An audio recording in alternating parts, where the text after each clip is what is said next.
خوشخبری سنانے والے ہوتے ہیں، لوگوں کو ڈر سنانے والے ہوتے ہیں اور شاہد گواہ ہوتے ہیں۔ تو جو آپ اللہ کے محبوب کریم علیہ السلام، اللہ نے آپ کو ڈر سنانے والا بھیجا ہے، اس کا یہ مطلب نہیں کہ اللہ کے نبی آتے ہی ڈرانے کے لیے، اس کا یہ مطلب نہ سمجھنا کہ اللہ نے جتنے بھی نبی بھیجے ہیں یا اپنے آخری نبی کو بھیجا ہے تو وہ ڈرانے کے لیے بس آتے تھے، اس کا یہ مطلب نہیں ہے۔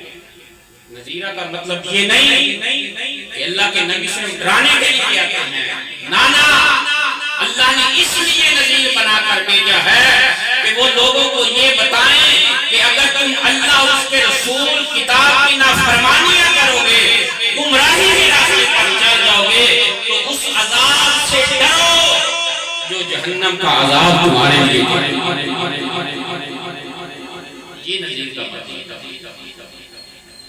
مبشر کا معنی خوشخبری سنانے والا۔ تو اللہ کے نبی ہر ایک کے لیے خوشخبری سنا رہے اور ہر ایک کے لیے اللہ کے نبی کو اللہ نے اپنے خوشخبری سنانے کے لیے ہر ایک کے لیے خوشخبری سنانے کے لیے نہیں بھیجا، خوشخبری اس کے لیے سنانے کے لیے بھیجا ہے جو اللہ کو مانتا ہے، اس کے رسول کو مانتا ہے، احکام کو مانتا ہے، کتاب کو مانتا ہے، جو اللہ کا قرآن جس کا حکم دیتا ہے اس کو مانتا ہے۔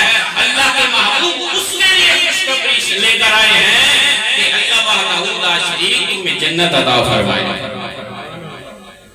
کیونکہ تو صراط مستقیم پر چل رہا ہے۔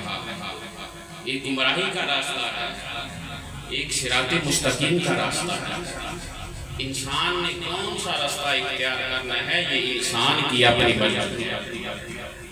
اللہ فرماتا میں نے قرآن کو نازل فرمایا ہے اور یہ اس لیے کہ لوگ اس سے نصیحت حاصل کریں۔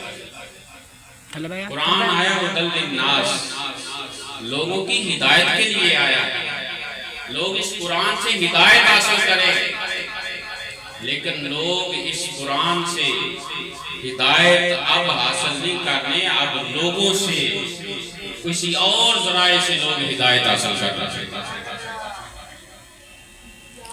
میں نام نہیں اس کا لینا چاہتا، نہ تفصیل میں جانا چاہتا، میں نے اشارہ کر دیا کیونکہ نوجوان تشریف فرما ہے اکثر یہاں پر، نوجوانوں سے میں مخاطب ہوں کہ خدا را یوٹیوب، سوشل میڈیا، فیس بک، ٹویٹر اکاؤنٹ، ان ذرائع سے علم حاصل نہ کرنا، دین کا علم حاصل کرنا تو اللہ کے قرآن سے اور مصطفیٰ کے فرمان سے، کسی عالم دین سے حاصل کرنا، کسی اللہ والے کے پاس بیٹھ کر اللہ کے دین کو حاصل کرنا، اس کی تبلیغ کرنا کہ اس دین کی تبلیغ کرنا کہ جس کے لیے اللہ نے فرمایا داعی الی اللہ، میں نے اپنے نبی کو بھیجا ہے کہ وہ لوگوں کو میرے دین کی تبلیغ فرمائے، اللہ کی طرف بلاتا ہے۔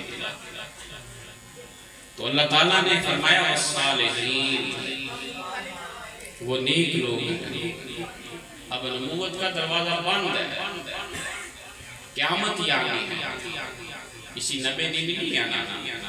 اور یہ نوجوان تشریف فرمایا، بات کو یاد رکھنا، حضرت عیسیٰ علیہ السلام اللہ کے نبی تھے، آسمان پر اٹھائے گئے، وہ تشریف لائیں گے لیکن نبی بن کر نہیں تشریف،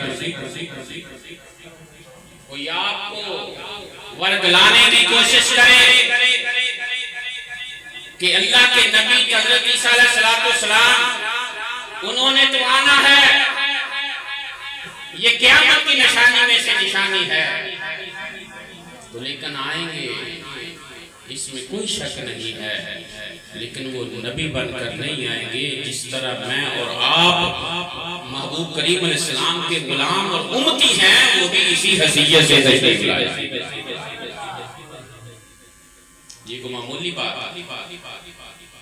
محبوب کریم علیہ السلام کا غلام امتی ہونا یہ کو معمولی بات نہیں ہے، بولیدہ بات ہے، ہم بول چکے ہیں۔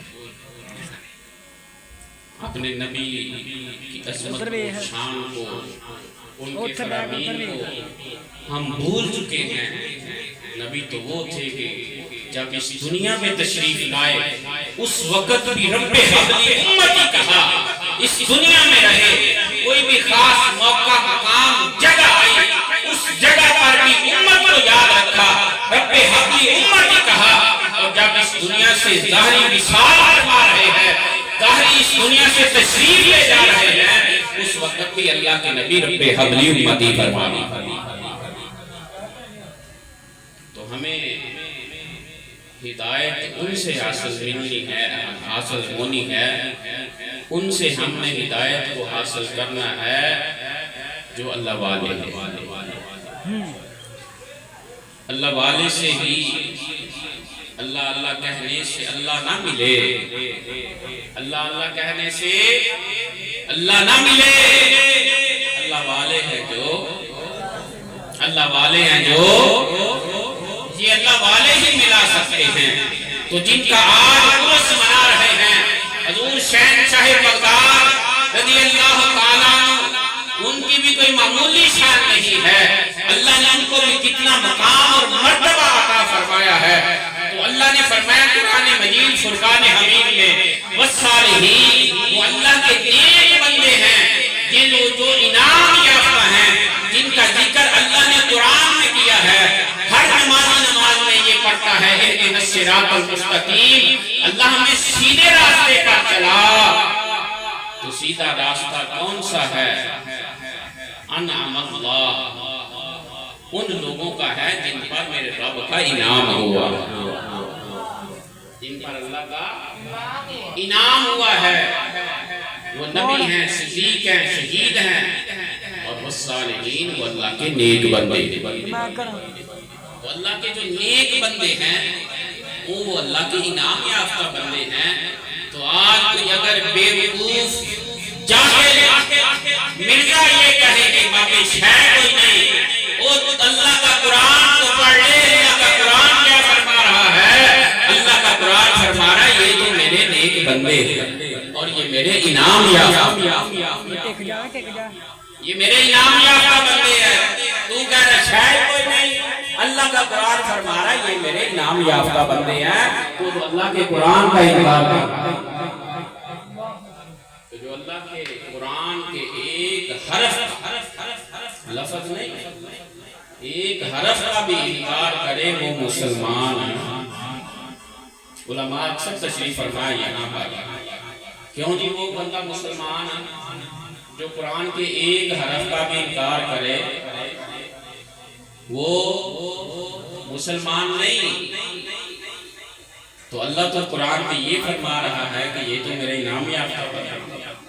تو جو اللہ کے نیک بندے ہوتے ہیں وہ انعام یافتہ ہوتے ہیں، یہ تو معمولی شان نہیں کہ اللہ نیک بندوں کا ذکر اپنی لالائے کتاب میں فرما رہا ہے کہ جس میں لا ریب فیہ، جس میں شک ہی کوئی نہیں ہے، جس کتاب میں وہ سچ اور سچ، اس کتاب میں شک ہے نہ جو لے کر آیا تھا اس میں شک ہے، سچ ہے۔ حضرت جبرائیل علیہ السلام لے کر نازل ہوتے رہے، وہ بھی حق اور سچ ہے۔ جس رب کی طرف سے نازل ہے وہ رب بھی حق اور سچ ہے، وہ وحدہ لا شریک ہے، وہ رب وحدہ لا شریک ہے، اس کی شان برآمد ہو رہا ہے۔ اس نے ہر چیز کو تخلیق فرمایا ہے، ہر چیز کو بنایا ہے۔ تو یہ قرآن مجید میں اللہ کیا فرما رہا ہے کہ میرے جو نیک بندے ہیں یہ کون ہیں؟ کون ہے؟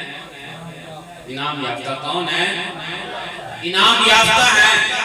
تو یہ جتنے بھی اللہ کے نیک بندے، اولیاء کرام، اللہ کے ولی، اللہ کہہ رہے ہیں یہ میرے انعام یافتہ بندے ہیں۔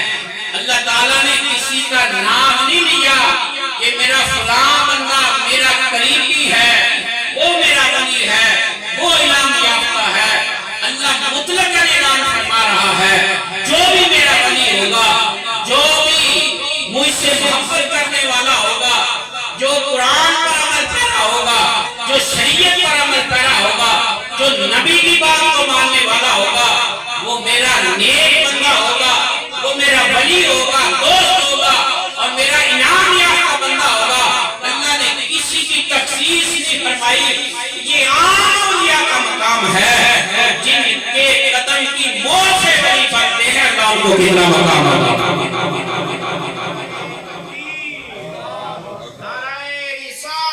یا رسول اللہ،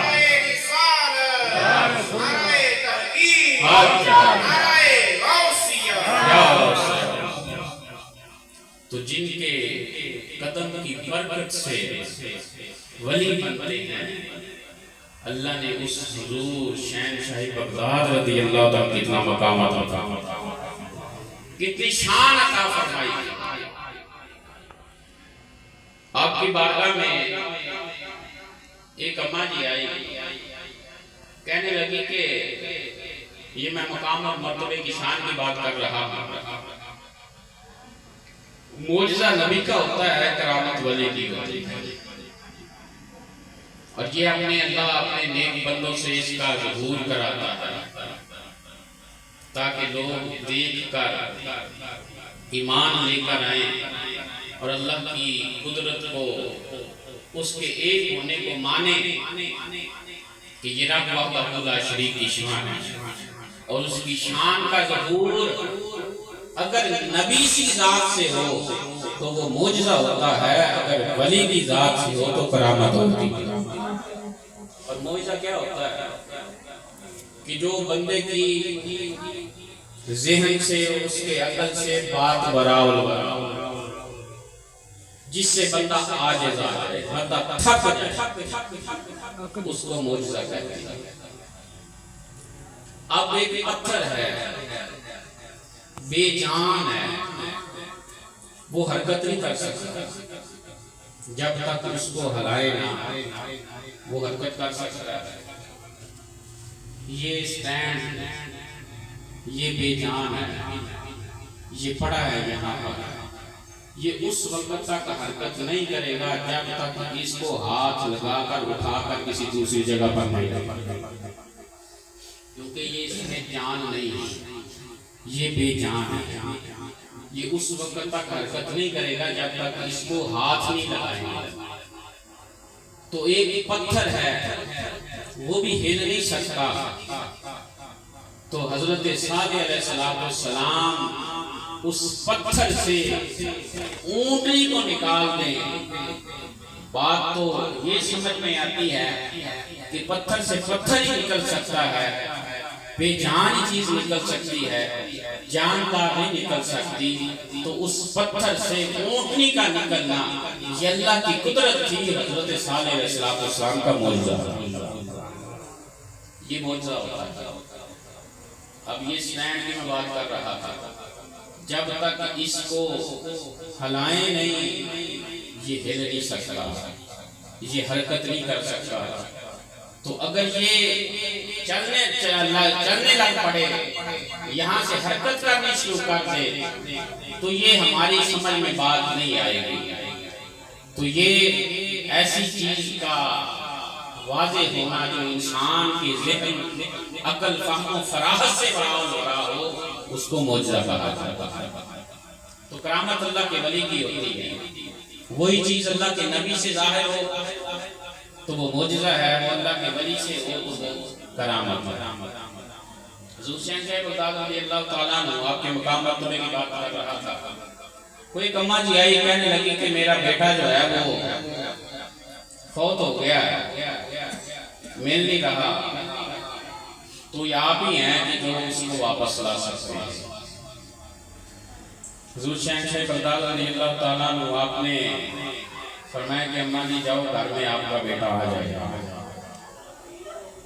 وہ گھر گئی، اس لیے کہ ان لوگوں کا بھی ایمان پختہ تھا، انہوں نے کوئی فیس بک، یوٹیوب، سوشل میڈیا سے ایمان نہیں حاصل کیا تھا، اللہ والوں سے حاصل کیا۔ ان کا ایمان پختہ تھا، پتہ تھا کہ جو اللہ والے کہیں گے وہ ہو جائے گا۔ حضور شہنشاہ بغداد رضی اللہ تعالیٰ عنہ آپ نے کہا کہ گھر میں جاؤ، آ جائے گا۔ گھر میں گئی، بیٹا واپس نہیں آیا۔ پھر حضور شہنشاہ بغداد کی بارگاہ میں آئی، تو آ کر دوبارہ عرض کرنے لگی کہ بیٹا گھر میں نہیں آیا۔ آپ نے فرمایا کہ جاؤ، آ جائے گا۔ گھر گئی اوے احمد تو دیکھا آیا کہ تھے بایا بیٹا میں گھر تیرا میں منہ نہیں چاٹ دینا ہے۔ تھے آ کے پھر تیسری بار آئی، کہنے لگی آپ نے کہا تھا کہ آ جائے، وہ گھر میں نہیں ہے۔ آپ نے فرمایا کہ اماں جان گھر میں جاؤ، آپ کا بیٹا آ چکا، آپ کا بیٹا آ چکا ہے۔ جب گئی تو دیکھا بیٹا گھر میں موجود ہے، بیٹا اپنے گھر میں موجود ہے۔ وہ حضور کو صفا کی بارگاہ میں آئی کہ میرا بیٹا آ گیا گھر میں۔ وہ آپ نے رب کی بارگاہ میں عرض کی کہ مولا میں نے پہلی بار کہا تھا، دوسری بار کہا تھا، تیسری بار اس کا بیٹا آیا، تجھے کیا معاملہ ہے؟